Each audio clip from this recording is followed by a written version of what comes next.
Presidente, o senhor tem falado com o presidente Bolsonaro? Quando foi a última vez que o senhor falou com ele? E eu noto, presidente Temer, que o senhor tem tido uma postura diferente dos outros ex-presidentes de realmente buscar o presidente Jair Bolsonaro. É isso mesmo ou eu estou errado?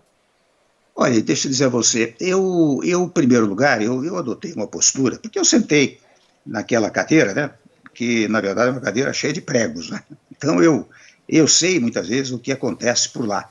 E primeiro ponto. Segundo ponto é que o presidente Bolsonaro, de alguma maneira, tem sido razoavelmente correto com o meu governo, porque não são poucas as vezes que ele diz assim, olha aqui, se não fosse o governo Temer ter feito a modernização trabalhista, se não fosse o governo Temer ter enfrentado a questão da Previdência, se não fosse o governo Temer ter feito um teto de gastos públicos, etc. Então, ele jamais criticou o meu governo. Ora bem, houve um dia, 50 dias atrás, mais ou menos, um sábado aqui, eu disse, acho que eu vou dar uma ligada para o presidente Bolsonaro, né? Liguei para ele me atendeu, e eu disse, presidente, posso dar um palpite? Não é conselho, porque eu não me atrevo a dar conselho para quem preside o país. Mas se puder palpite, eu dou. Ele, claro, como não, Temer, é útil.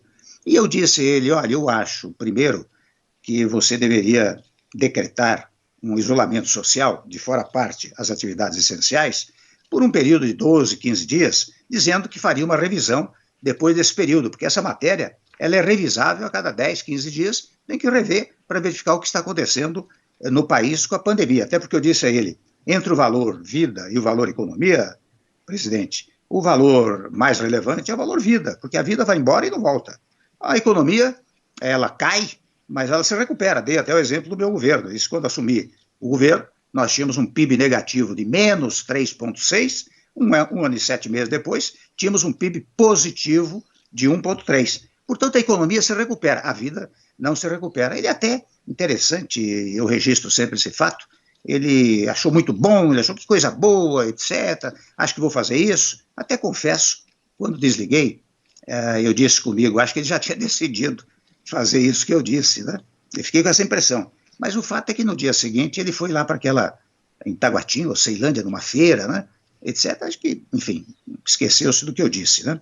Mas se eu puder, e se for chamado, eu dou palpite, não é? Agora, eu acho, tenho empregado muito, não é? A história da unidade. A unidade no país é fundamental, e disse a ele, eu acho que deveria chamar os governadores, chamar os presidentes das casas legislativas, chamar os partidos, até os partidos da oposição, porque para combater a pandemia. E deve haver uma certa centralidade, centralizar isso na União, porque eu disse, olha aqui, esse vírus aí, ele não pega só o partido A ou B, ele pega integrante de qualquer partido, de qualquer classe social. Então, todos devem unir-se para combater a pandemia e, sequencialmente, a recuperação da economia. Deixar a briga para o momento eleitoral. Você tem eleições municipais lá na frente, você tem eleições presidenciais mais adiante, você deixa a briga eleitoral para depois, né? Portanto, eu tenho pregado muito isso. Por isso que eu não, digamos, eu não jogo gasolina na brasa, né? Se eu puder, sempre foi meu estilo, eu jogo água na fogueira, né? É o que eu Perfeito. tenho procurado fazer.